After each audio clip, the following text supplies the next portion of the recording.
Yeah, live. Everything looks like we're live. So welcome everyone to CASAA Live. Thank you everybody out there in chat right now who joined us today on this fine October Saturday. We'll kick things right off here. Kristin, hey, how are you? You're gonna ask me first, huh? Yeah, I'm going to ask you first. Good, good. I mean, I'm hanging in there. I still suffering from this cold my husband brought home, so I apologize to everybody in advance. I may occasionally be popping my halls for my throat, um, but Are those cherry halls? they are cherry. My husband doesn't like the cherry. I had to go out and get him the Oh, I'm the menthol. same way. I don't like the cherry either. I had to get the menthol one, so the only ones left are the cherry. Got to get the lemon honey. Those are the I ones. have some of those upstairs too. I was like, which one do I want? I'm like, I'm gonna go for the cherry. Yeah, lemon honey halls are the jam when you're sick. No, my husband likes the plain blue ones, the menthol eucalyptus. Oh no. Yeah, that's his jam. Oh no. Your husband is wrong. I'm sorry. Oh, no, you said so. No, that's okay. I'm glad you're starting to feel better though. You said the other day it was pretty rough. It's been a rough week. Yeah, it was a rough week. Yeah. All right. Well, I'm glad you're feeling better. Alex, hey, how are you? Hanging in there as well. I'm not sick. I haven't had a cold in years, but I'm fighting back a headache and just kind of really anxious to get through this. Oh, we're all a mess, huh? Well, then we'll just move right along. Yeah, we'll just move right along. I don't want to hold up your anxiety any further. So, without further ado, we're just gonna jump. Are you ready? Are you ready to jump right in? Let's just do the thing. We're gonna do the thing.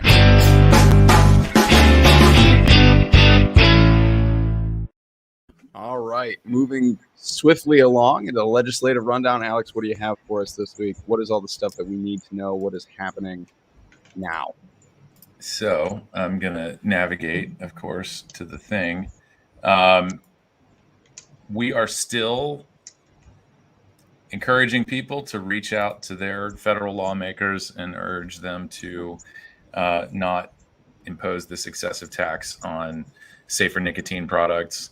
There've been some updates. It sounds like there's been some positive news on this front, but the advice, practical advice, good advice is always to remain vigilant. And so, this isn't the last time we're going to see a proposal like this. So it's good to make the opposition memorable. So that's still up, and we'll probably keep that up until we get some sort of solid confirmation that the tax is out, or the budget is passed without the tax, whichever comes first. So that's the vape tax call to action for everyone, everywhere. Also, I think I failed to mention this last time. If you want a QR code that links to this engagement, just send me an email, aclark@casaa.org. You could even send it to board or take action, whichever one. Just include QR code in the subject line, and we'll attach it to an email and send it back to you. So that's that. The next thing we've got going on is the Denver, Colorado flavor ban. Filling airtime while we wait for things to load here.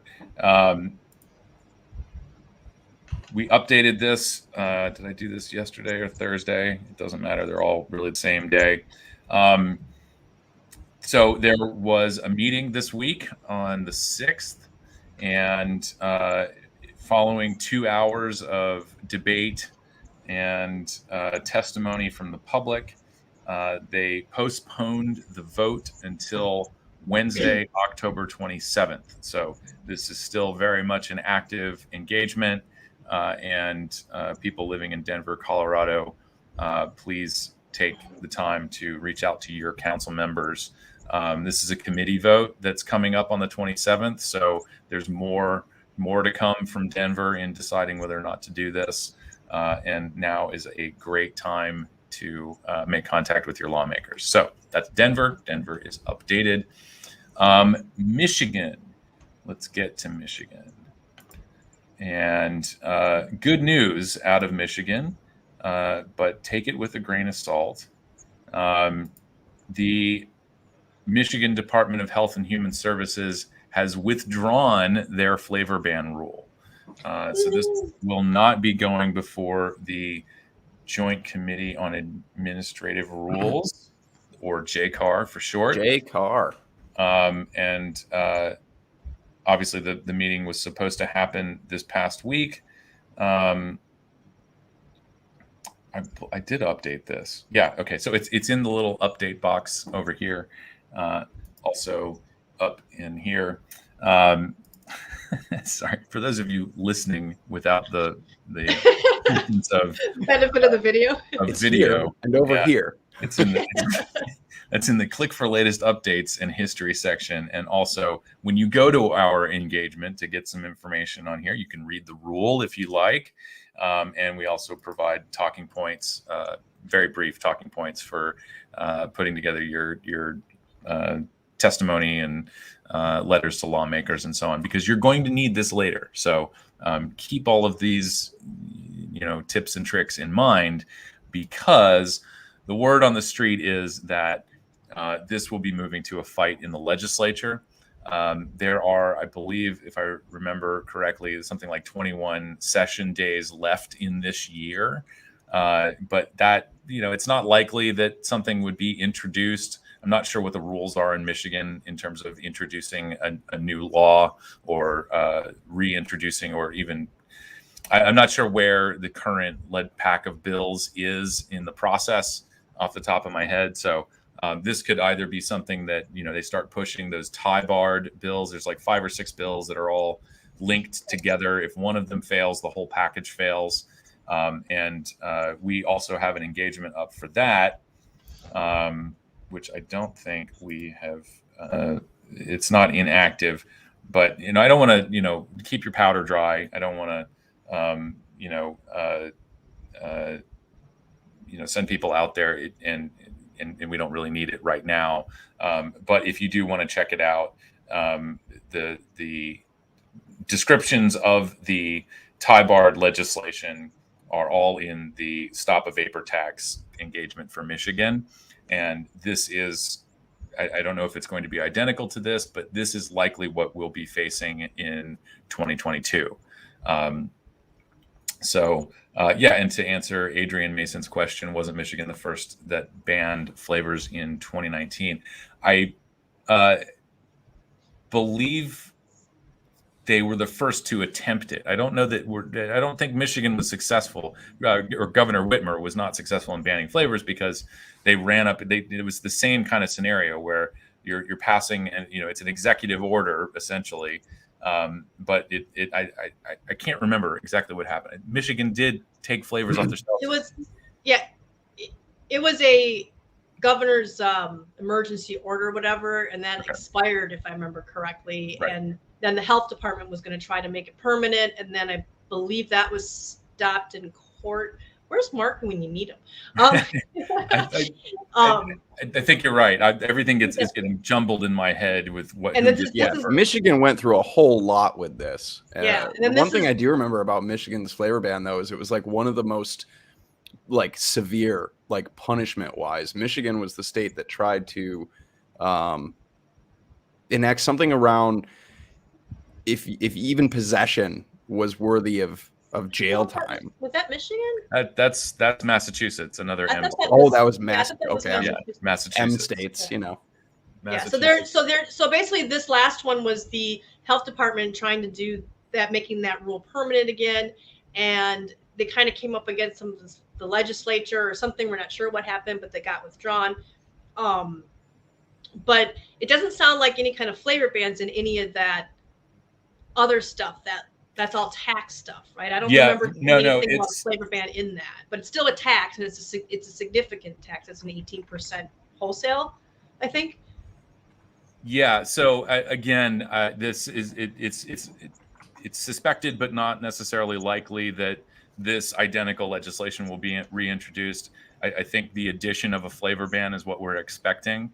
And there's sort of this added complication of, now that we have FDA enforcement of PMTA, and all these companies are receiving MDOs, and products are supposed to be removed from the market. The legislation will likely be calling for, I think it's already in this pack of bills, is calling for essentially a list. You have to be registered with the state to manufacture and sell products in Michigan. And in order to be registered, you will have to have a marketing authorization from FDA.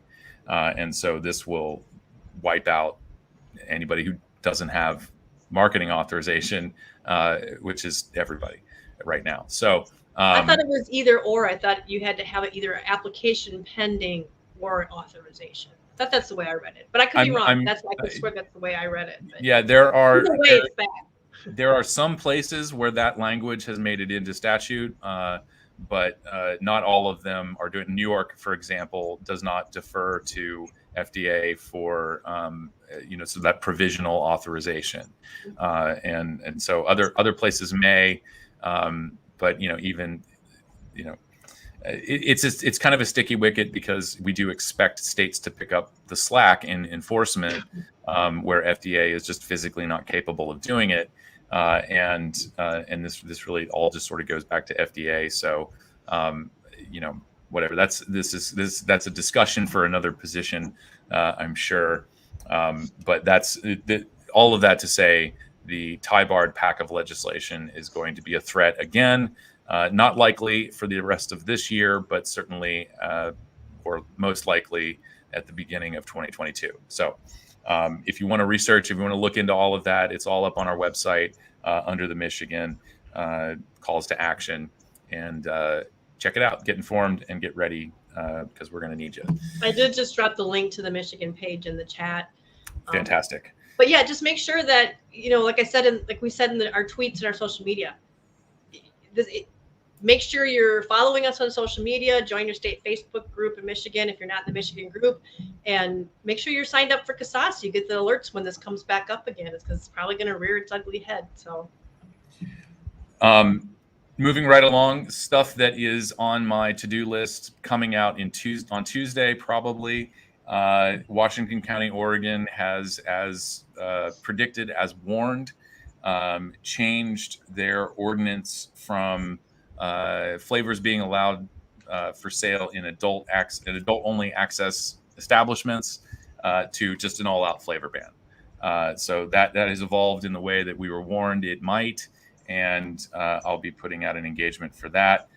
There's an article. We'll have the link in the description, or I don't know that this is on our blog post for this week. There's a lot of other sort of heads ups and calls to action on the blog post for this week. So check that out as well. So Washington County, Oregon, be on the lookout. I'll be putting something out probably on Tuesday. The next kind of heads up here, and I think we actually have a date on when this meeting is going to occur. I think it's towards the end of October. This is St. Paul, Minnesota. I haven't totally looked into, I haven't looked at this with much detail, but we have an ordinance that we're concerned about being proposed in St. Paul. I mean, look, CASAA doesn't stand up for cigarettes. But when you start talking about adjusting prices, a $10 minimum price, that's what we have in New York City. Actually, is it $10 minimum price in New York City or 15? I just know that cigarettes cost $15 a pack in New York, in the city, not a. I know that the city has a higher tax than the rest of the state does. Yeah, but I don't know what the minimum is. New York City has minimum pricing for cigarettes. Again, it's just an artificial price increase, and allegedly, according to some data, this inspires people to quit smoking and never start. So it also inspires people to seek out cheaper alternatives, cheaper products on an underground market, and you kind of have to weigh which one is worse. So Minnesota looking to copy New York. And I believe there's a flavor ban component in here. No more menthol and other things. So this was introduced, and we'll be moving through the hearing process. I'm going to look into I promise. Skip Murray, thank you for sharing this with me. I will look into this with more detail and likely, again, put something out Tuesday, Wednesday, sometime this week and get people engaged. So just to review, U.S. vape tax parity still a thing until we get confirmation. Denver, Colorado, flavor ban. The next meeting is coming up at the end of the month. Michigan, the rule is withdrawn, but we're looking at legislation for next year, and calls to action pending for Washington County, Oregon, and St. Paul, Minnesota. And that's what I got for this week. Right on. All right. Did everybody get all that? You guys got all that? There's a quiz at the end. You can rewind and listen. Yeah, again. we'll have a pop quiz at the end of the. I guess it won't be much of a pop quiz if I tell you all. But all right. Well, if we're ready to do some takes, then we'll jump right into it. Alex, are you ready? I'm ready. Kristin, you ready? Ready. All right, let's do the thing.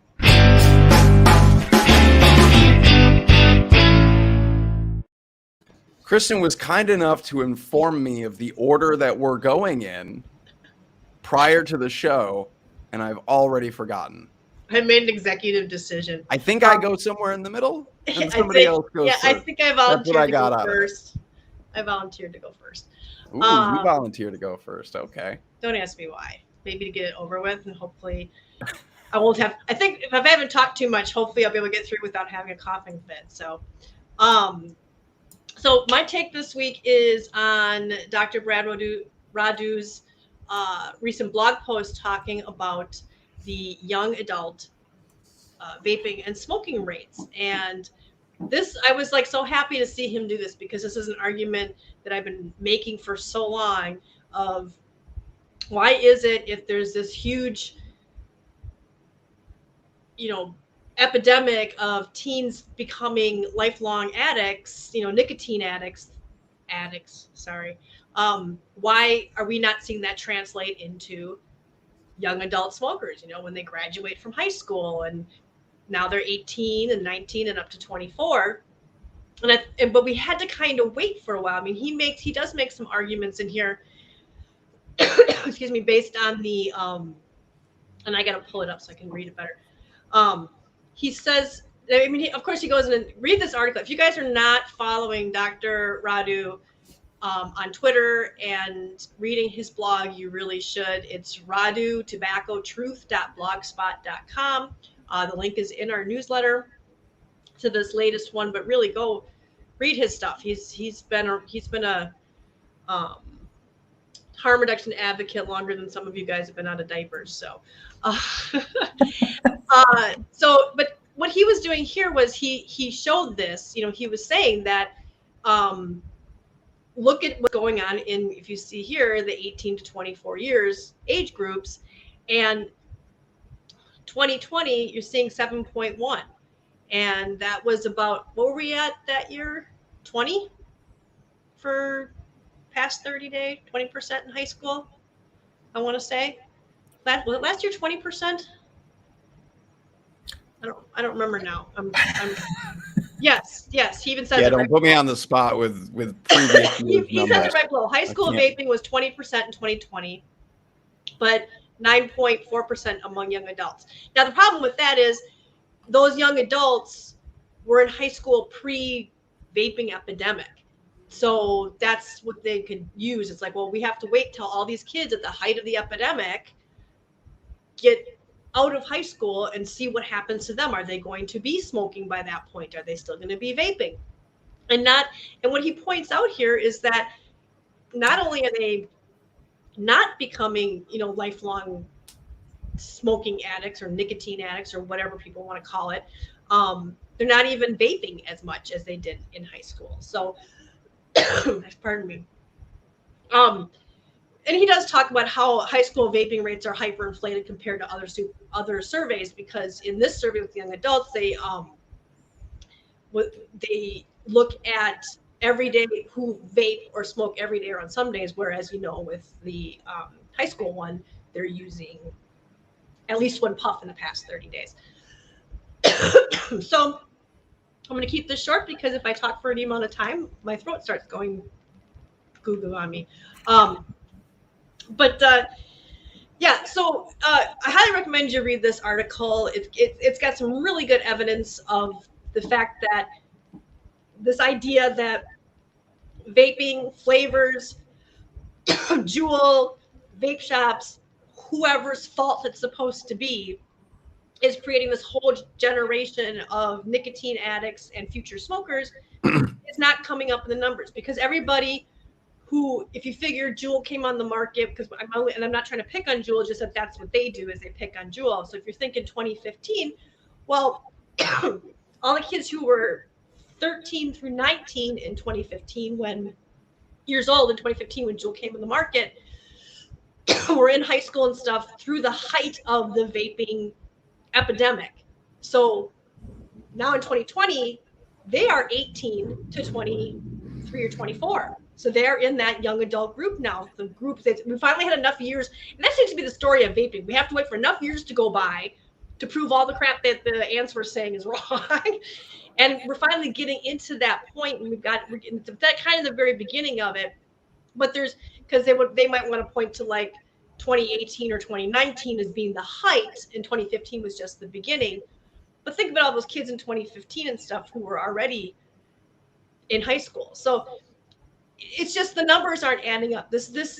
He completely deflates their whole argument that there's a gateway, that there's a whole generation of teens becoming lifelong addicts. It just completely debunks that whole myth. And if you want to be somebody who wants to be able to argue this intelligently and with facts, go to Dr. Radu's site, and it's all there for you, and commit it to memory and just throw it at people on Twitter.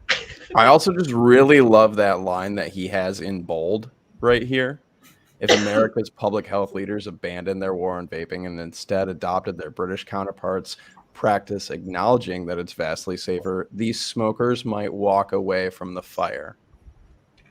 Yeah, he's just brilliant. Not only is he intelligent, but he's great with words. He's just brilliant. So, walk away from the fire. I strongly recommend that any advocate for THR or vaping read his blog and go back and read stuff from way back when, because he's been doing this longer than any of us practically, and not even practically. He has been doing this longer than any of us, and before vaping even existed. And a lot of his work is what vaping was based on in the early days.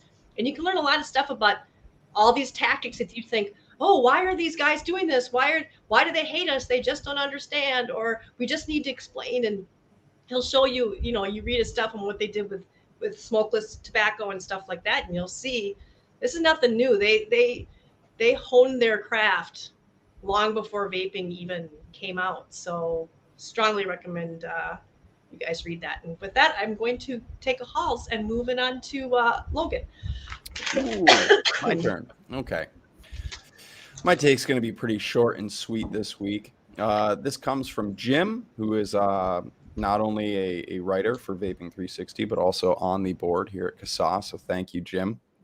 Trade agency orders IQOS off the U.S. market. The U.S. International Trade Commission, ITC, found that Philip Morris International's IQOS heated tobacco product violates British American Tobacco Patents, BAT's patents, and therefore imports of the device in the United States are illegal, and the ban will take effect in 60 days. So in 2 months, the imports of IQOS will be illegal. Prohibition. No, it's not quite prohibition, but still illegal. This is I'm not going to read this whole article. It is short, so for anybody out there that does want to read through it, it is pretty quick and easy to get through. An interesting little tidbit in here, though. Jim writes, another possible route for Altria PMI, according to the Tobacco Porter, would be to shift IQOS production to the U.S. since the decision only applies to imports. IQOS is manufactured in Europe and Asia. Again, this is a patent issue, so either way you look at it, it's going to be illegal to import in the next 60 days, again, unless they figure out another way around this or begin manufacturing here in the U.S.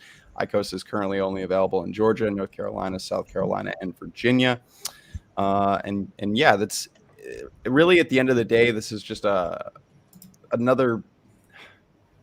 It's just crappy for consumers. This is one tool in the toolbox for people who smoke to switch to a safer alternative.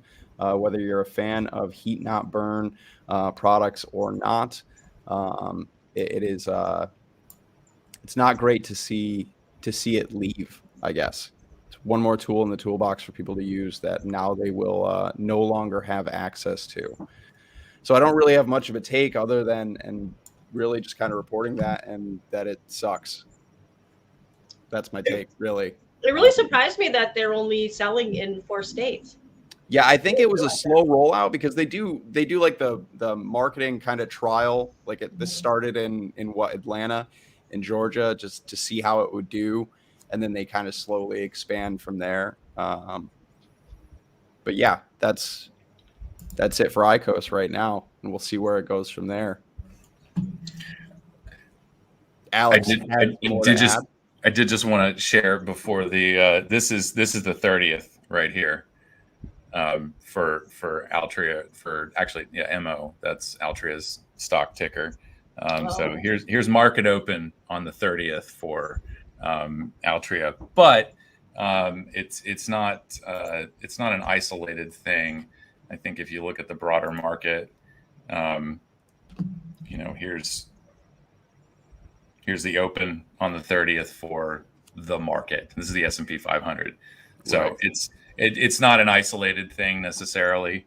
But yeah, bad news. Individual stocks are certainly affected by bad news like this. Sure.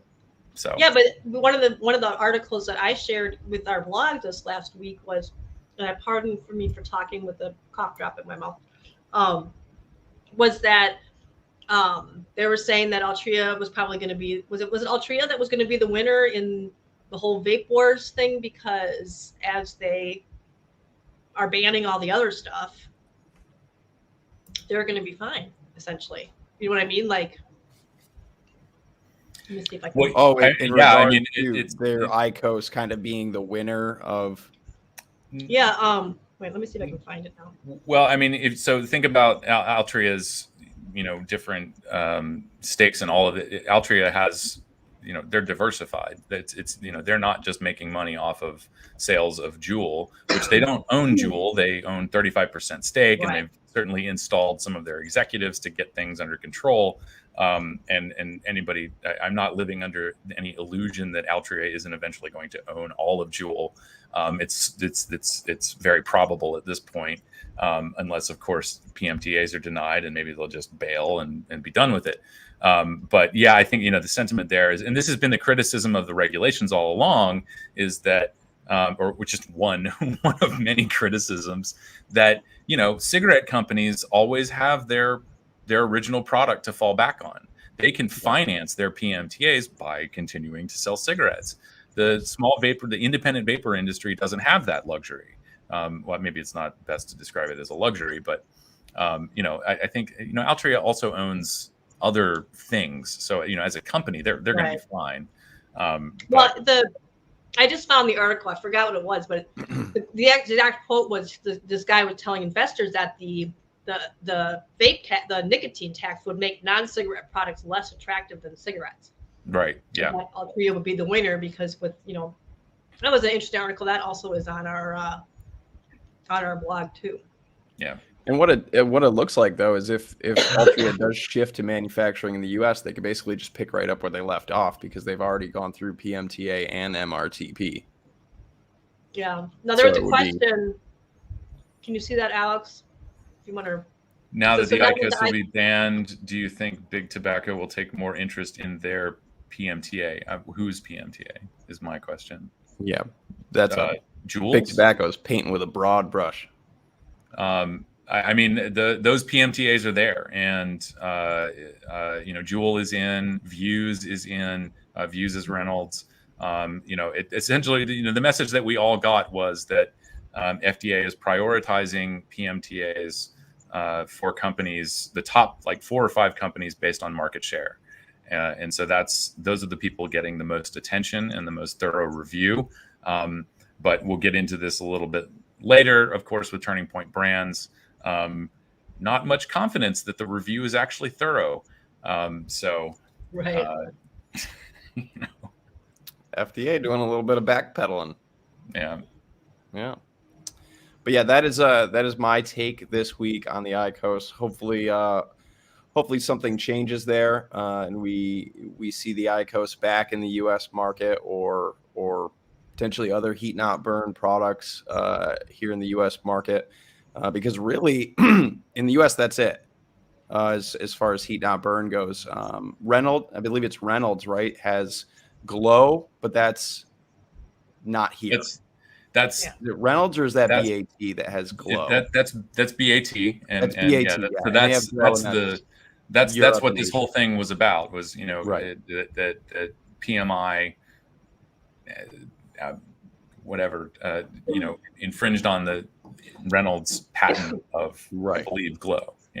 Yeah. And just to be clear, IQOS, he said now that IQOS will be banned. IQOS is not being banned. The importation. The importation of IQOS is banned. So, I mean, feasibly, they could open up a factory here and make them here. You know, I mean, we've been talking about that. So, it's not necessarily banned.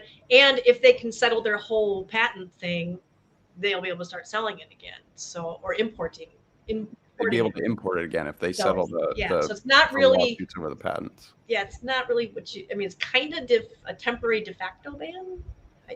I guess you'd say. Yeah, I mean, literally, all this would take is Altria and PMI, like you said, opening a manufacturing facility for this here in the States, because again, they already have authorization through the FDA, through PMTA and MRTP to sell these products. That's just the workaround. They just can't now.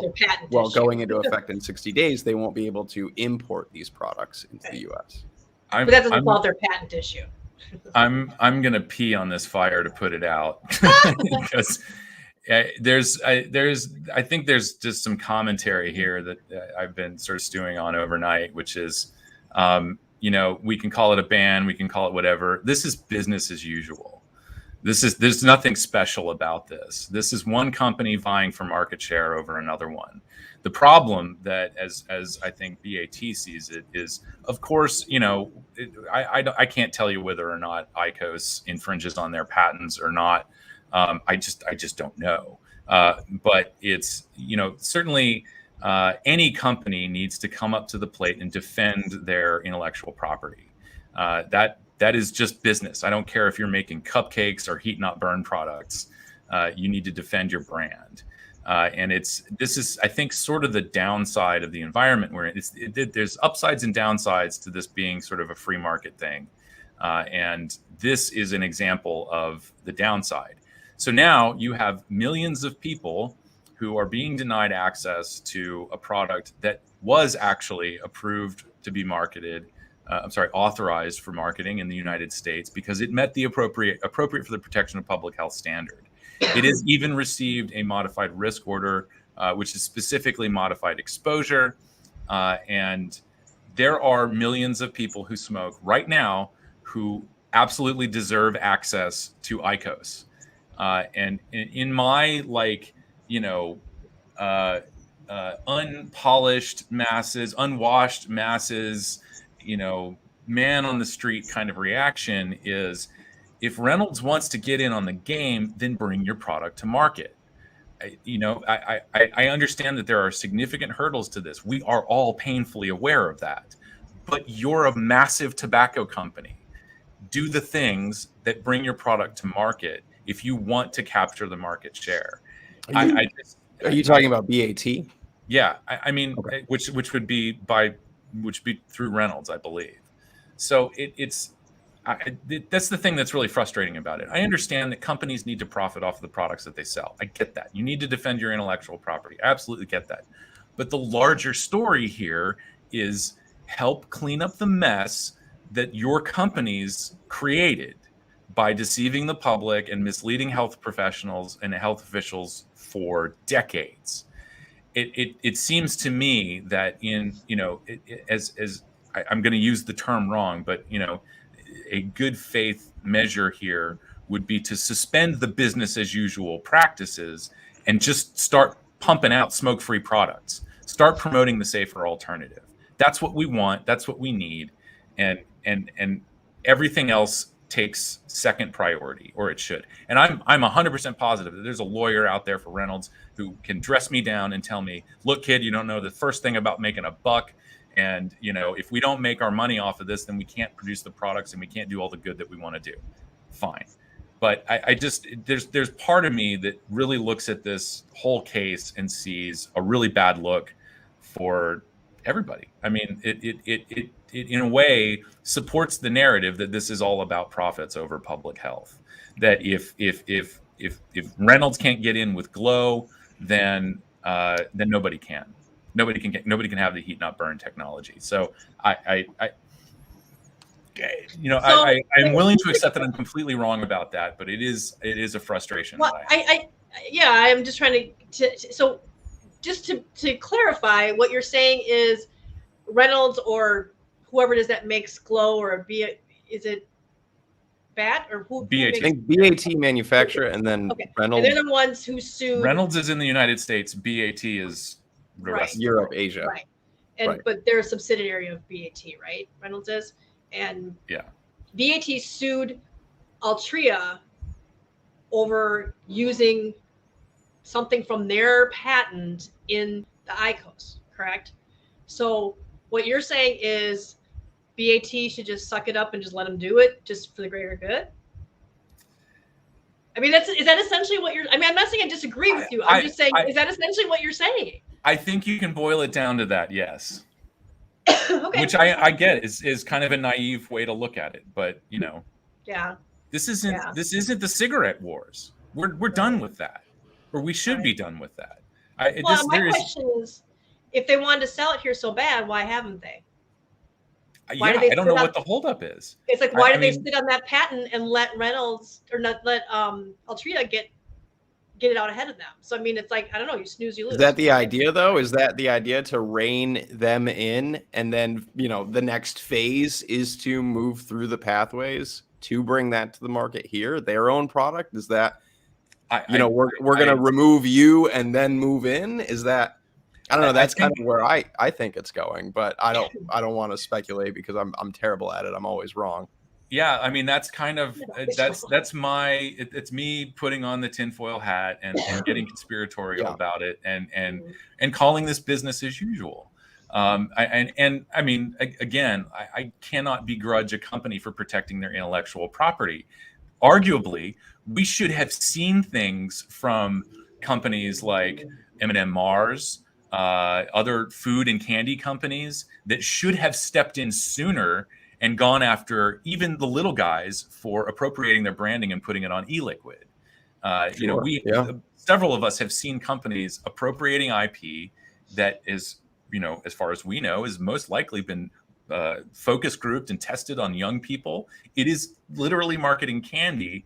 It's a really bad idea to steal that and put it on an adult product. I don't care what you think about alcohol. We're not talking about alcohol. We're talking about vaping and some of the small fly-by-night operations. Oh, sure. I mean, out of the community. Oh, yeah, I've seen bottles that literally look like the branding from, Sour candy bar companies. I'm not going to name any of them or whatever, but I mean, it's almost identical. And you're absolutely right. That type of branding is changing the name just a little bit, but using all the same colors and No, I mean, in some places, like a one-to-one appropriation. It wasn't like they weren't even trying to be clever. They were just like, this is Skittles flavored, and it's like I've seen bottles of e-liquid that literally it's like Snuckers, but it's the Snickers like label, color, font. The whole nine, but it's like, well, in a way, it just kind of shows you that we really are in some little small bubble because nobody's actually gotten sued from that. Well, yeah, and I mean, there's a whole cost benefit, right? Like, it costs more to hire the team of lawyers to do that than it does to, and then you're really protecting your brand. Well, you just take the letter. And more often than not, when you see stuff like that, it tends to be like fly by night, super little, small. You don't see any of the major brands really appropriating IP like that. No, but it happens. I mean, it absolutely happens. You're right. Yeah, it's not specific to nicotine. It's just more, kind of on fire and in our faces because of all the controversy around, nicotine, tobacco, whatever. So yeah, I know it sounds very conspiratorial, and like I said, I'm happy to be wrong about this, but yeah, I think there is an argument here for the greater good, and putting aside some of that business as usual, tactics and so on. That there's a huge benefit, and to somebody asking, if people were, does Americans even want to buy them? Yeah, I mean I've tried IQOS. It's not really my jam. Not a huge fan of it. But I am fairly Had you convinced. been just coming off or trying to quit smoking, if you were still smoking cigarettes, That's that point, I think that's where I think for a lot of people, IQOS is really bad. And this is just my personal opinion. If you're somebody who has long quit smoking, or you've been vaping for a long time, or you use products like snus, something like that, my understanding with IQOS is it tastes very similar. It tastes closer to a traditional cigarette, things like that. It's a little more mimicky of that, even though obviously there's no combustion, there's no burning. But the taste and things like that are very close. And so I think for a lot of people, that's like a really great first transition product, or even if that's your long-term transition product, I think for a lot of people that works really well at that. Sorry, I just Daniel just messaged me, so I missed it. Are you guys talking about arbitrarily Alias's question about do Americans even want to buy them? Yeah. Okay. Yeah, I mean, I agree. Yeah, that you can't say whether or not they're very popular in Japan, and even if, and I think they would be, because think of how many. I mean, we're always going on and on about flavors, but a lot of people in the beginning. I remember in the early days, I don't know if this is still the case because I haven't been a new vapor for a long time, but we were chasing that unicorn of making the best tobacco taste like a cigarette. I mean, people were putting like liquid smoke in the liquid to make trying to get that like flavor. Ashy flavor that they were trying. So you have to take away your mindset of I vape and vaping's the best thing in the whole world. Why would anybody want to do anything else? And realize that A, not everybody wants what you want. That's what makes vaping so great. And B, that, CASAA is about all these different options, including smokeless. And that there is this C, I'll say it because I forgot to say C, if I'm going to do the alphabet, that there are people who do like tobacco flavor and they just don't want to die. Sure. And that's what we used to say. So I'm using a tobacco flavor e-liquid today. Yeah. So we talked about and the only reason tastes a little bit like leather. Yeah, my bourbon leather tobacco liquid. But it's like I said at the beginning of this take, this is another tool in the toolbox that's being taken away from consumers right now in the US. It's not whether you like IQOS or you think it's, whatever your thoughts and feelings are. This is a product that has gone through the pathway through FDA, has been deemed appropriate for the protection of public health.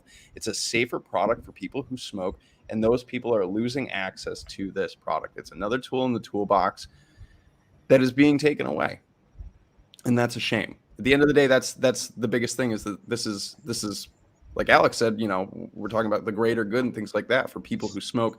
This is a product that they could greatly benefit from, that they are losing access to, whether that's temporarily or not. Millions of people are losing access to a safer alternative, and just a quick answer to this question. Kithrin said, or Big Tobacco is waiting on vaping to be crushed, and they can say that this is not vaping, it's different. Incumbent tobacco companies have their hand in vaping. First of all, they do sell vapor products, and second of all, this is already approved. They're already good to go. They don't need to crush vaping because they've already got the holy grail that vaping doesn't have, which is PMTA. So, yeah. All right, Alex, I think it's your turn. Alex, it is your turn. What is your take this week? I was going to end that with saying you didn't think that was going to be a long discussion, but hey, I was like, this is going to take 2 minutes to get through this take, but no, it's we pulled up stocks and everything. Yeah, man, I got the charts. So my take really isn't a take, but it's maybe just a little bit of discussion here. Yesterday, we put up a position statement on synthetic nicotine. And it's really hard for me to, I wrote this, so I don't, it's hard for me to boil it all down here. But Some resources in here just to point people to. We link to a blog post from DIY or Die. He does a good job of explaining in more depth what synthetic nicotine is, a little bit of the history. I noted a little bit of here, and of course we link to the reference. I think where we should, yeah, it's in the text. This is not a research paper, so we don't do the footnotes and all those fancy things. But so in case people are unaware, in the wake of the MDOs, several manufacturers are transitioning to synthetic nicotine because synthetic nicotine does not fall under FDA's tobacco regulatory authority. And that there's debate here whether or not that's something that can be changed by rulemaking, or if it's going to take an act of Congress, or the third option, which is FDA regulates synthetic nicotine like a drug. And we'll get into that later on. So all of that to say briefly, synthetic nicotine is here. It is likely here to stay on a regulated market or an underground market. It's a choose your own adventure kind of thing if you are the FDA or public health activists. And we can either embrace this and try to regulate it properly. I tried to sort of frame this as, CASAA's support for the availability of synthetic nicotine is, of course, based on what we already know about tobacco-derived nicotine, which is, number one, it's smoke-free. Number two, it has similar effects, of course, to regular old nicotine. So we know a lot about toxicology, addiction liability, habituation, et cetera, et cetera.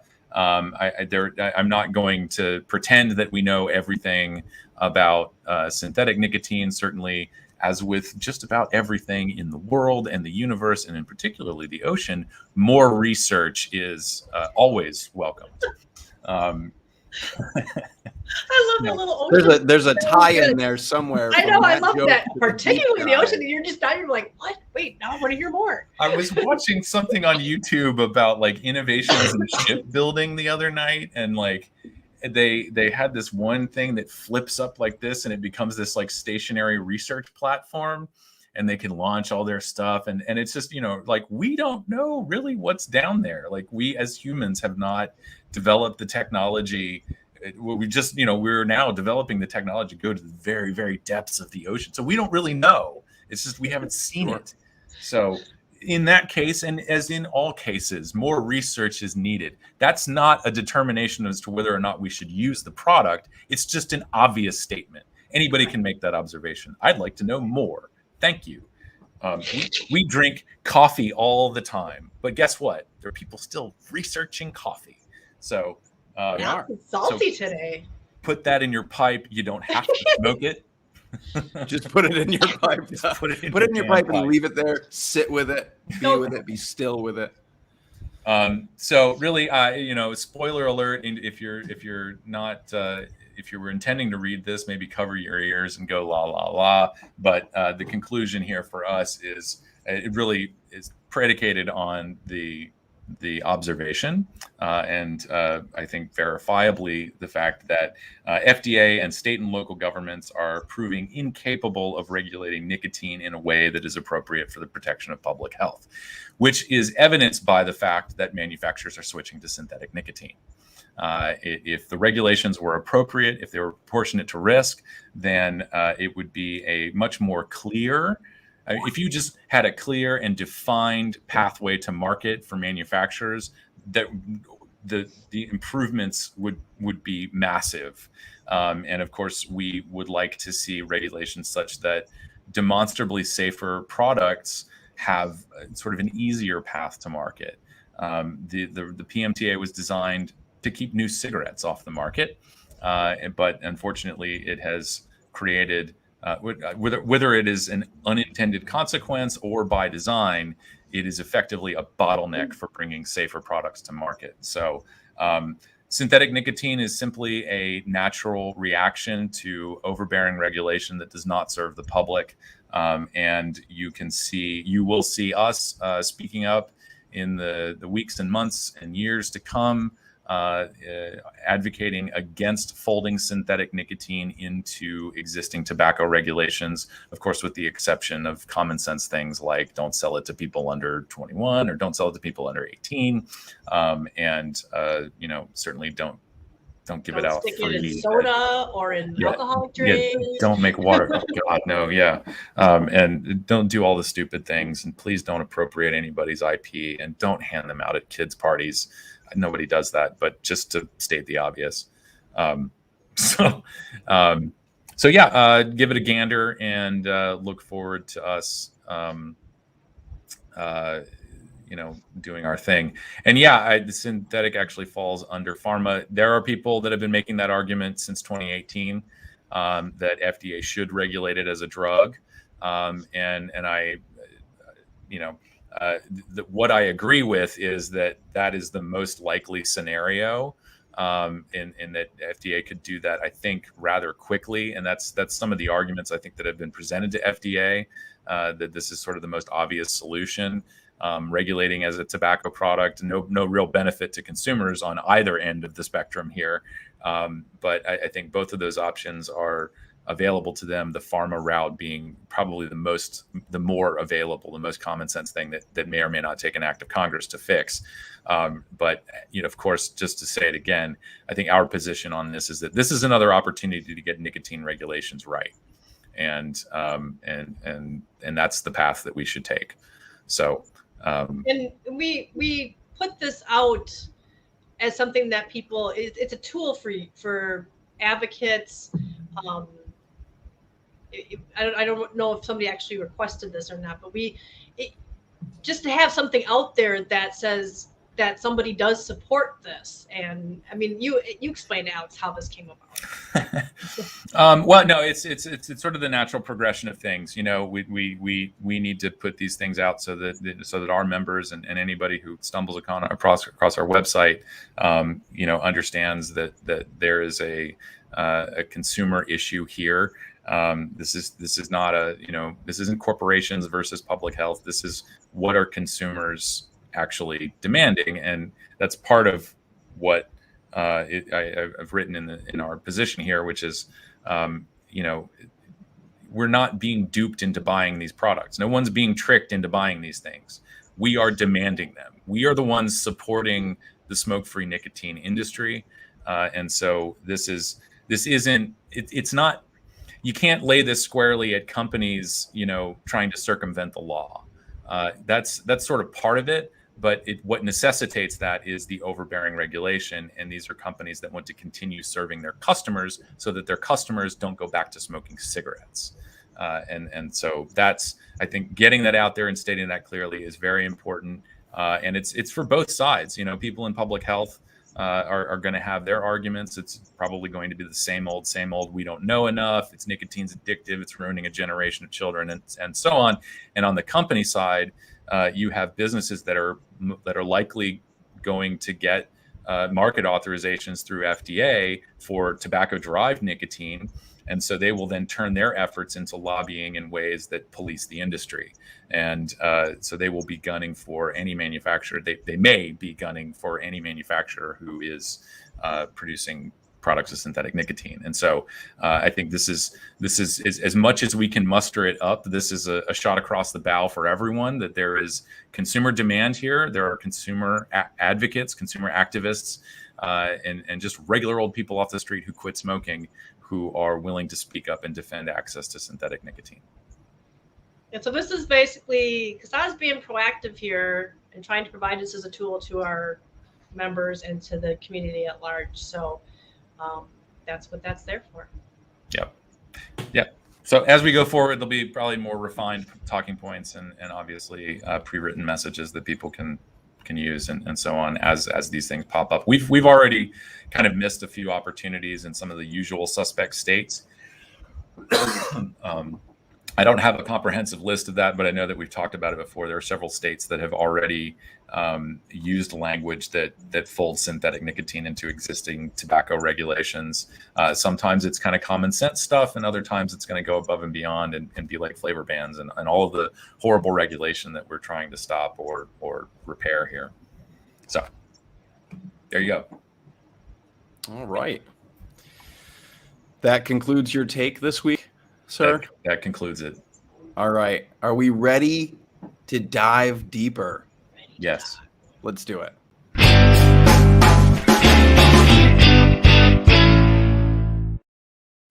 All right. This week's deep dive. Where are we diving? What are we diving into? Well, I want to punt to Kristin because this was your idea. But if you don't want to talk, I can read. No, this is all Kristin's idea, so I'll see if I can get it out. My idea was sort of a combination of a lot of things that were happening. One was what's going on in Australia, where they just kicked in their regulation where you had to get nicotine vapor products with a prescription, and all the issues and all the can of worms that's opening up, because you've got, on the other hand, they're saying, oh, you could just go get a prescription, and then the Australian Medical Association saying, no, don't give prescriptions, this stick with the regular stuff. So where are you supposed to get the prescription? It's like a catch-22. And not only that, by doing that, they're essentially treating these nicotine vapor products as a smoking cessation medication, a drug, yet they're not, approved that way or whatever. They're not exactly, it's just kind of lumping them in with, it's a very weird situation in that sense. The other thing was what was going on with Turning Point and their lawsuit that they started against the FDA for their MDO, and being denied by the FDA. Well, the big thing was people were saying, well, they were just giving out these blanket MDOs, and that was wrong. But there's a hidden story in that, and that what that is that the FDA is requiring these clinical studies or cross-sectional blanking on the word, cohorts, and they want all these long-term studies and stuff, and proving that they help people quit smoking and everything. And I'm like, that's essentially making them go through a drug approval process. It's not that how can they do that? They're doing a de facto drug. They're making them prove that they can help people stop smoking, and they're not. This is a tobacco product. They're not supposed to have to do that. And all that together, plus with the synthetic nicotine and whether or not that be a pharma product, because if it's really only an unapproved drug if you make therapeutic claims. That's why all these supplements and weight loss things can get away with what they do, because they're not they say not evaluated by the FDA, and we're not really making claims. There's that. And then finally, it's this whole idea. There was also the idea that a lot of people don't understand how we got to where we are today. Why are we a tobacco product? Why aren't we, why didn't anybody go and get approval for being a drug product? Why don't we have our own separate category for being nicotine vapor products? How did we get here? And one last thing on this that pops into my head whenever I think about this is that vapors themselves and a lot of advocates themselves often say that vaping is just for smokers. Vaping is just for people who currently smoke. It's for helping people not smoke. They kind of reinforce this whole idea that vaping is just a smoking cessation product and nothing else. And next week, hopefully, we're going to be talking about this great article that just came out by Jacob Greer, wasn't it? Yep. Yeah. But he points out the whole thing, and other people pointed out that why can't we use vaping the same way we do anything else? We're not allowed to enjoy it. It's only supposed to be for a specific purpose. That's it. Which really starts to regulate and push us into this corner of, and you keep seeing it over and over again when you see the FDA trying to get companies to prove that it helps people quit smoking, and that it's not going to, and nobody else is going to ever start it. So excuse me, I'm getting to the end of my thing because I can't talk anymore. But that's how that's the idea of what I wanted to talk about. Essentially, this deep dive this week is kind of asking the question: Is vaping specifically only for people who smoke? That's part of it, and it's in how are we cornering ourselves into being considered only a smoking cessation product rather than I like vaping, I do it. I liked smoking. I do this instead of smoking, and I could quit. And I've thought about quitting vaping, but I'm like, why? I like it. I'm not killing myself. Why should I do that? And it all comes down to it's all about the addiction and stuff like that. You only vape because you're addicted. I mean, imagine just turning that around, saying you only drink a glass of wine every week because you're an alcoholic, or or drinking coffee every day because you're addicted. It's nobody takes that and transfers that over into any other thing that we do, because nicotine's been so vilified that nicotine can only be a horrible addictive product or a drug treatment. Right, without pleasure. And we kind of perpetuate that ourselves as advocates sometimes when we say that, well, if you don't smoke, you should never vape. Well, there's a lot of people who are going to start smoking this year. And I've made that argument before, that a lot of people are going to start smoking. People start smoking, new smokers start every year. And we're essentially telling them, no, you cannot use this safer product. You can't start with this safer product. We know you want to use nicotine, but you're not allowed to use this product, this safer product, until you've made yourself addicted to cigarettes. Yeah, until you first harmed yourself. Yeah, harm yourself first, smoking. And then you can use it. And it completely devalues, the benefits that a lot of people get from using nicotine, the pleasure it brings them, the enjoyment it brings them, and it devalues that. And it just gives us this black or white of either it's horribly bad or it's good temporarily to get off the horribly bad. And we kind of put ourselves in a corner with that. And the FDA is kind of pushing that, they're pushing that boundary by, like, with that I read that entire Turning Point, what would you call that? Affidavit, I guess? Lawsuit. When they filed the lawsuit. What they said this morning, and I was just like, yeah, I mean, they were saying you have to have studies that prove that your product helps people quit smoking. And it's like, this is not a drug application.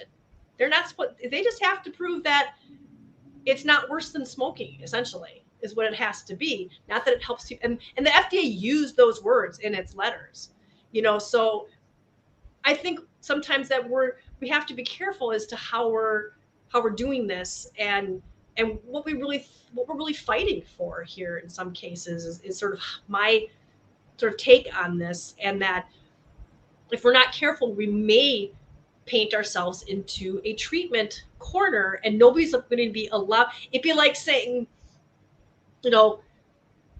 recreational use of cough syrup. People would just be like, what? No, you don't do that. And they just cannot fathom that we enjoy vaping and that there's any benefits from vaping and that it's not just some kind of deviant behavior. And I think we should stand up for that. And I don't think we want to be in the pharmaceutical slot, if that makes sense. But that's kind of how I got to what I wanted to talk about today, if that makes sense. I have lots of things to say, and some of them I think we have talked about this, specifically, like a pharma vape and the role that has in the greater, THR ecosystem, and the fact that it does have a role, but it can't be the only thing. So we've certainly had this discussion in the past, but as you were talking, I was just thinking of all the things that I have to add to this, and I apologize if I've said these things before, but it is certainly relevant, of course, in the wake of Australia and the language from FDA. I have a little bit of a different read on the way that FDA is using this RCT requirement. First of all, as everyone has noted, and particularly in the Turning Point Brands lawsuit, inappropriate to come up with these requirements after the deadline. Or after hundreds of companies have submitted their applications, not knowing that these things would be required, and in fact, in some cases, people being given assurances from either contractors from FDA or FDA themselves that these types of evidence wouldn't be required. So that is a different issue, and we will see how other lawsuits play out in those regards.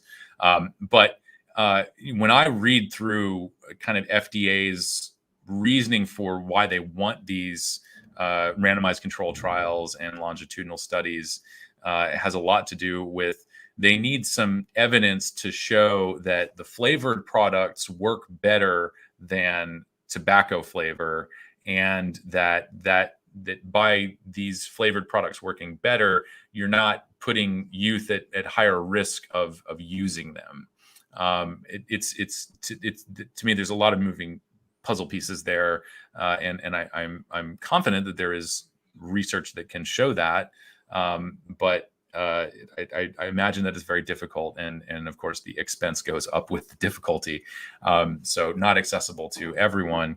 But that's kind of how I read it. It's not so much. I think Kristin makes a really excellent point here, which is that the language is very, very close to this being a drug approval, which is not what this is not what. I mean, typically when you start moving into clinical trials, you're talking about a drug approval process. Right. And I don't know how else you demonstrate that the flavors have it. I mean, this is evidence. You all of us can talk about, how flavors kind of are the product.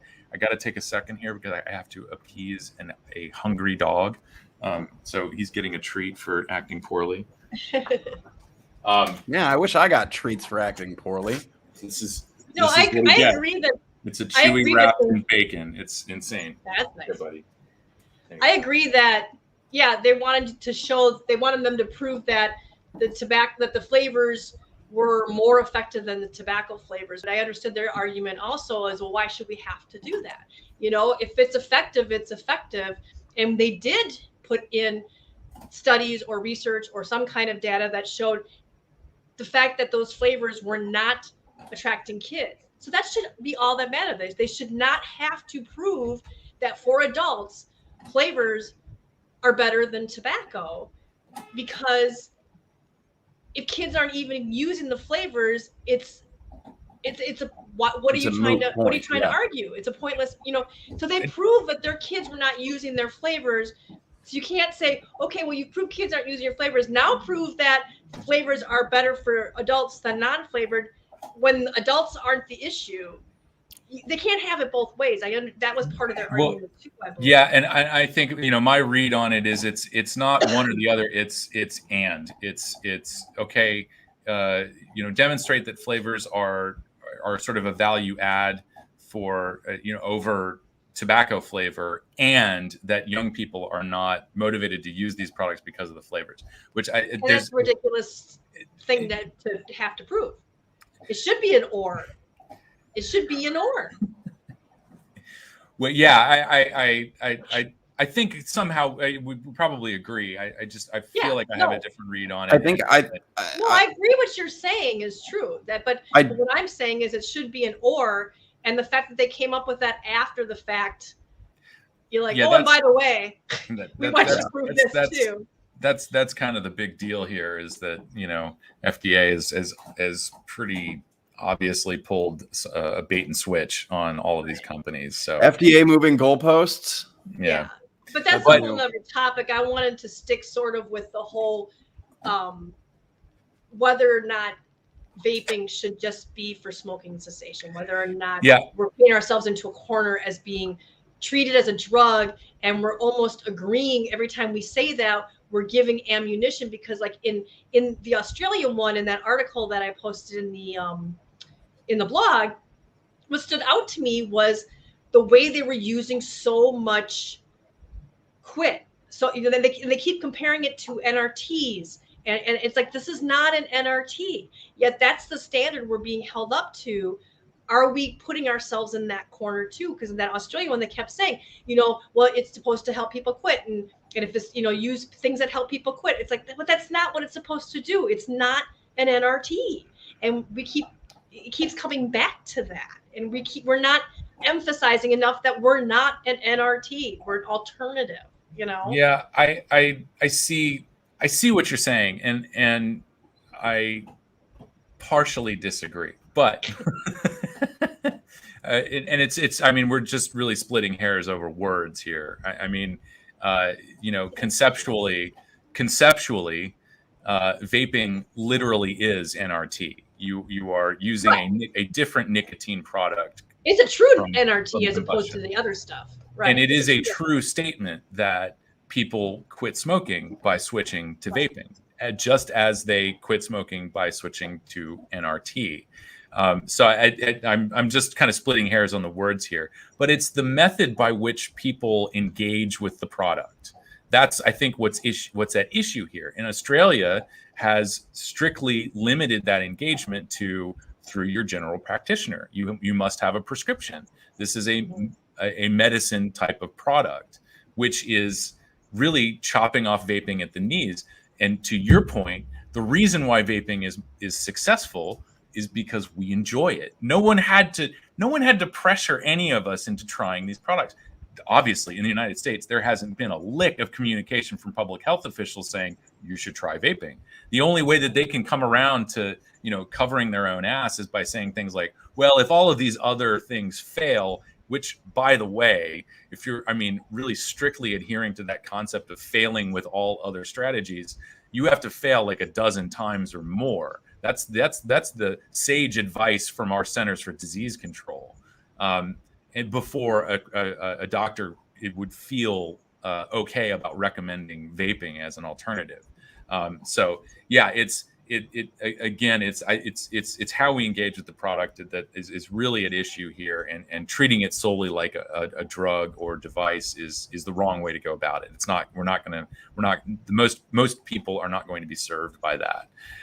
But before I hand over the conch shell, I wanted to say, part of this, and you touched on this, was sort of this preconditioning the use of vapor products by saying you can only be a smoker. This is something that we spoke out, not really against, but more questioning the wisdom. I literally said we question the wisdom of Altria in their promotion of IQOS and sort of strictly limiting sales to people who smoke. I'm sure that this whole sales process may break down depending on the retail environment. Certainly, we still have convenience store clerks and other people selling products to minors and not IDing them. Mistakes happen. People play fast and loose with the rules. That's just the human experience. But it really is a big issue, and it resonates with me in particular because today marks 15 years since I woke up in a treatment facility for drugs and alcohol. So 15 years ago today, I spent my first full night in a rehab facility in Warnersville, Pennsylvania. And having seen some of the stuff coming out of Philadelphia in particular, and also on, piggybacking on what we were just saying about IQOS, I was very fortunate. In addition to being a privileged white man, I was also fortunate to be in a treatment facility that didn't precondition care with quitting smoking. I was allowed to continue smoking for the 4 months that I was there, and that's something that I can tell you from my own experience. If they had told me you've got to quit smoking if we're going to let you in, I would have gone right back out to drinking. That's just how that works. I have certainly been in a hospital at one point, and for reasons, and all I wanted to do was get out and smoke a cigarette. How are you feeling? Are you feeling better? It's like, yeah, I really want a cigarette. Like, if I had the capacity to check myself out to go smoke a cigarette, I would have done it. It's almost like interrogation under duress. You'll say anything. Yeah, you've got people backed into a corner, and you're asking these people to weigh their health and their lives against I just want a cigarette, man. Like there are other things. The immediate threat to people's health is smoking. The immediate threat to people's health is drinking. It's using too much cocaine, whatever the problem. That's the immediate threat. Cigarettes can that's a long-term kind of process. It takes many, many, many years before you start experiencing life-threatening consequences from smoking. So put it on a back burner and let people continue to smoke before giving them care. And, you know, to just tie this back into what we were talking about, you know, if we're going to treat all of these harm reduction products like medicine, well, you know, the conventional wisdom, it's not FDA guidance, but the conventional wisdom, I think most people still believe, is that you have to quit smoking first. You have to quit smoking in order to use this product. You have to have been a smoker in order to use this product. But what about all of the people who are at risk of starting smoking? Why do they have to go and harm themselves in order to get care? This is a story that I heard while I was in treatment. There was a person who was struggling with benzos. I forget the whole word. Benzodiazepines. Benzodiazepine, yeah. And they tried to check into a treatment. They had that moment of clarity. They woke up and they said, I'm sick and tired of being sick and tired. I need help. And they went to a treatment facility and they turned them away because they didn't consider benzos to be a problem, or their insurance wouldn't cover the treatment or something. I can't remember what the issue was. And so the kind of off, you know, the tongue-in-cheek comment, I think, from the people at the facility was, you know, if you had a drinking problem, we could take you right now. And so this person, desperate for help, went out, bought 2 bottles of wine, chugged them, came back to the treatment facility drunk and said, I'm ready. Hopefully they weren't also taking benzos. Benzos and alcohol is a very risky combination. Same with benzos and opioids. I in general would recommend people not to mix drugs, but those two combinations are particularly risky. Yeah, I don't think this person was. They were. It was one of those moments where it's like, I'm going to use. I'm going to use. I know how this day is going to end, and I don't want to, and so I'm going to treatment. And so that was the scenario. Yeah, but yeah, imagine even still, you're not allowed to drink alcohol unless you do 500 shots of 151 first. You're not allowed to drink coffee unless you go straight to extra dark triple shot espressos first. I mean, I just don't. It just doesn't make any sense, and it really comes down to, and we'll hopefully be able to talk about this more next week. But it comes down to that. There's just no acknowledging that there's any benefits for us to be using nicotine, that we all only use it because we got ourselves addicted, and they won't tell you why we got addicted, you know, because we were tricked. We were tricked. Well, but it's not like, remember, it's not like that, you try it and you're immediately addicted. Like Logan and I have said many times, there's no drug in the world that you try it once and you're instantly addicted to it. Everybody who became dependent on nicotine went back. There was something that made them go, ooh, and they went back. They do that with any kind of drug. Something makes you go, ooh, and you go back. And to keep using it, and then you get dependent on it, possibly, you know. Yeah, sure. I mean, from drug to drug, there are differences in what you would say addictive potential or dependence potential, given the routes of administration, right, delivery, the short term, how long a drug lasts and with you. Right. Certain drugs are like nicotine is a really short acting stimulant. So that short acting stimulant increases repetition. That's something that can increase the likelihood of dependence. But there is no drug out there where you do it once and you're in full blown, like a problematic use, addiction. It's just not the way that addiction develops. It's a process. It's a repetitive process. It's repetition of using that drug. And getting to that point. And nicotine doesn't. It's just that is one of the oldest drug myths in the book of drug myths. Is one hit and you're hooked. Right. And that's why they purposely use things like, nicotine's as addictive as heroin, and nobody questions that. Nobody's like, what does that even mean? And really, nicotine doesn't really do all that much to trigger your brain to want more. in the If you same were to way. simply look at the rate of young people or people in general who have tried smoking or tried nicotine at some point Right. in their life, and then the rates of people who continue to use it, you'll Right. find, again, I mean, the adult population, where were we at? 14 or something, 14, 15% of adults in this country still smoke, still use nicotine. So, but how many more have tried it? Yeah, The I'd big love to picture see here is that lifetime. most people outgrow it. Most people don't continue. Alex has made this point multiple Right. times We've talked about this with before. substance use in general. Is a lot of people outgrow it, or they just never carry on. Many people try cocaine once at a party when they're younger, or they try methamphetamine, or they try a benzodiazepine, whatever it may be. Maybe they use it a little bit. I know plenty of people who through college used Adderall very regularly to get through schooling, and then once they graduated, they had no interest in using Adderall anymore. It was simply the benefits of being able to cram, a week's worth of studying into one night, or writing a 4-page essay in 2 hours before it's due, whatever the case may be.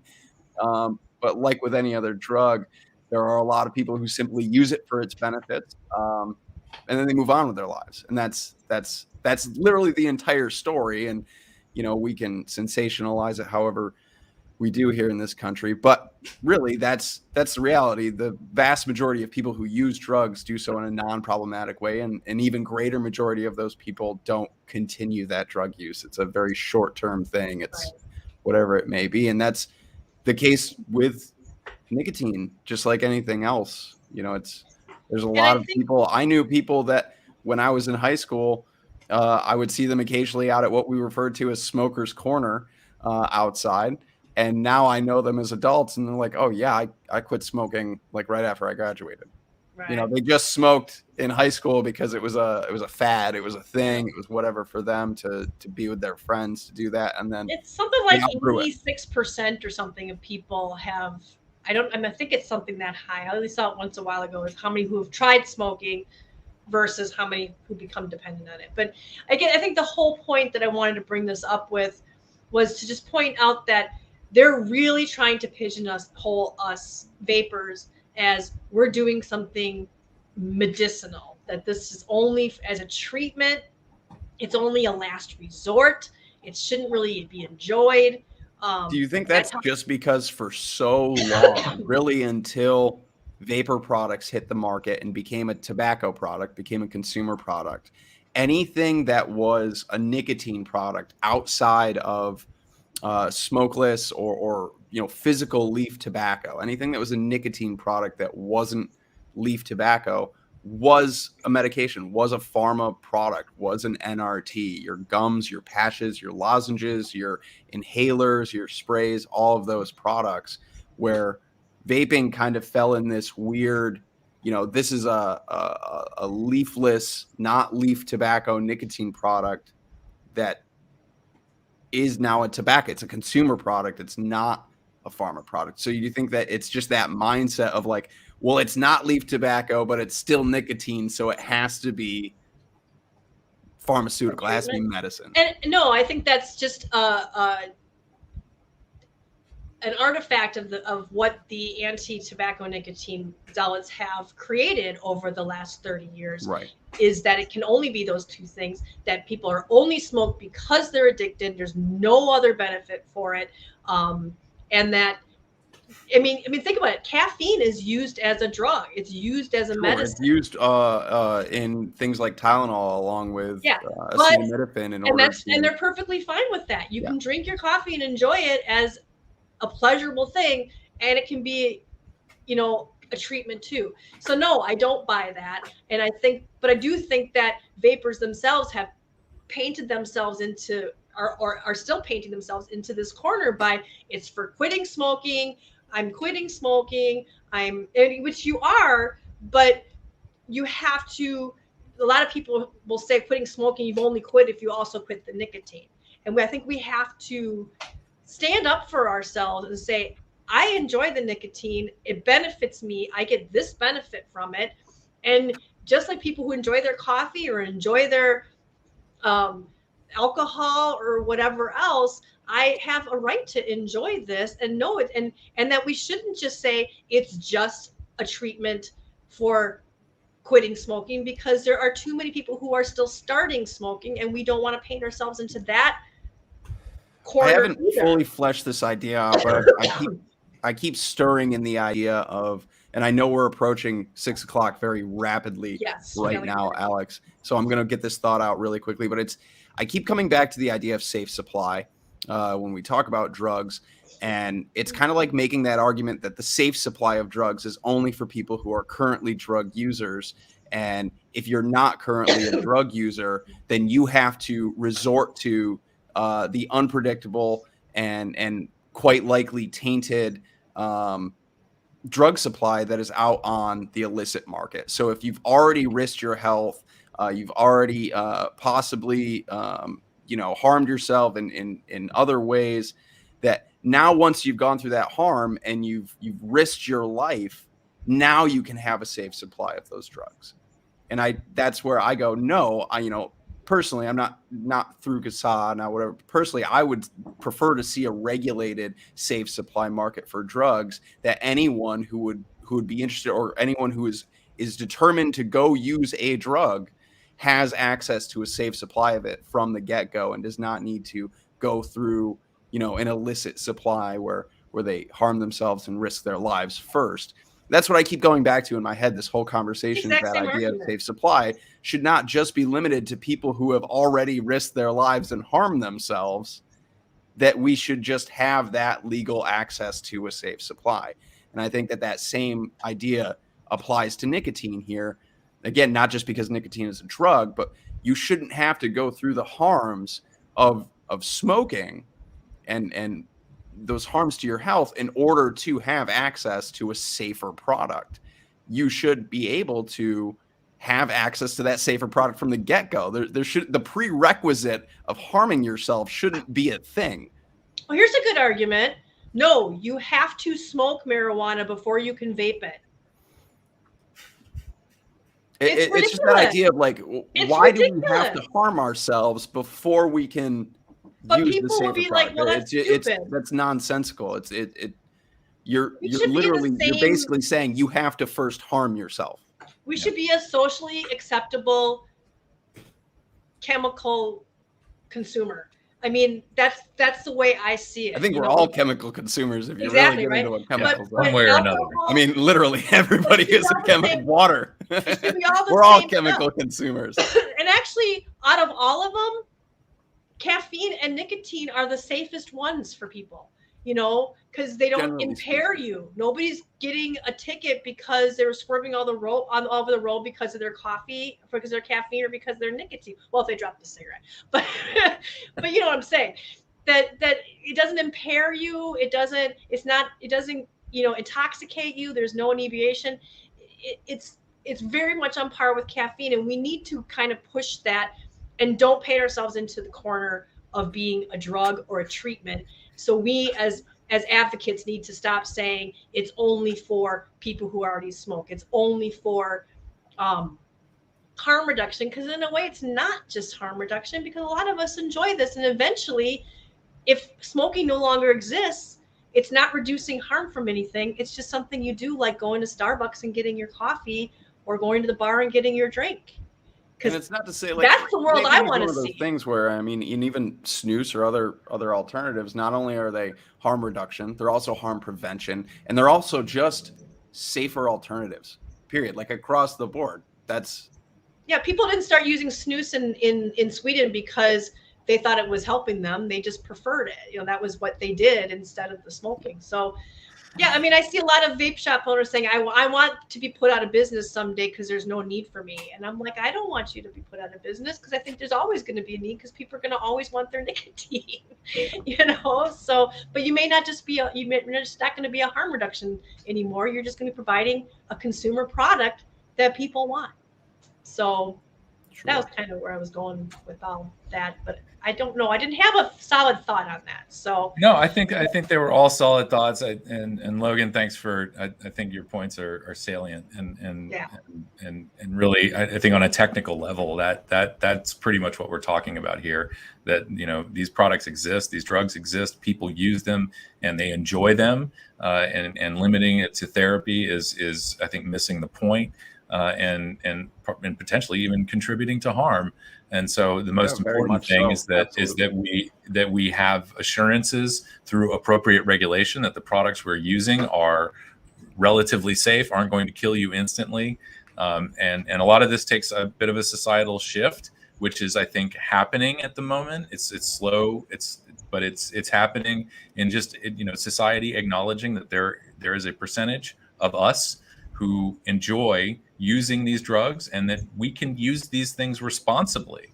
And there is no justification for sending people into dangerous situations or, having this prerequisite that you've already harmed yourself.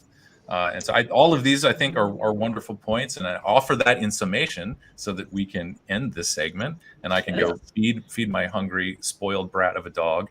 And we can come back next week. His bacon wrapped treat is not quite enough. Yeah. All right. Well, I do think that is an excellent place to end. Listen, I'm sure throughout our time doing these streams that a lot of these points we're going to be reiterating on or flushing out a little bit further along the way. So I hope everybody continues to join us every week here on CASAA Live. So I know I ask, and Jim hates that I ask. Does anybody have any final thoughts this week before I kind of run through our ending spiel? No? Okay. So yes, thank you everybody who tuned in this week. We are live every Saturday at 4:30 p.m. Eastern, 1:30 p.m. over on the other coast, and everywhere in between or around the world. You're just going to have to do the math yourself. I'm real bad at it. For podcast listeners, there will be 2 versions of this available to you. The full version, you'll be able to listen to this entire discussion. You'll be able to listen to Alex tell you it's over here and over here. And then there's also going to be the shorthand legislative rundown that you can tune into for just all the need to know stuff about what's happening right now. For anybody watching a replay, anybody listening, if you have not yet joined CASAA, please do. It is absolutely free to join. Head over to CASAA.org. Join us and our, I don't know, what's our member count? Somewhere in the millions right now. Last I checked, we were just north of 260,000. So yeah, join us and 260,000 other incredible advocates here at CASAA, because it's not just the 3 of us up here on the screen or that you're listening to. It's not just the rest of the CASAA board, but it is everybody all together. We are CASAA. So join us, please. It's absolutely free. You can sign up for the newsletter, get into the blog, sign up for calls to action, alerts, all those things.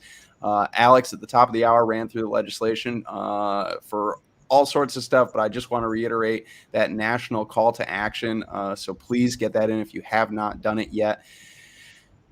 I think that's going to be. We have a special guest next week, so we may have things in the works for special guest appearances. A special episode. Cool. I'm excited. I hope everybody else is excited. So thank you one last time to everybody out there. Be safe. We hopefully will see you all next week, and that's it for us. Be excellent to each other, everybody. Bye. See ya.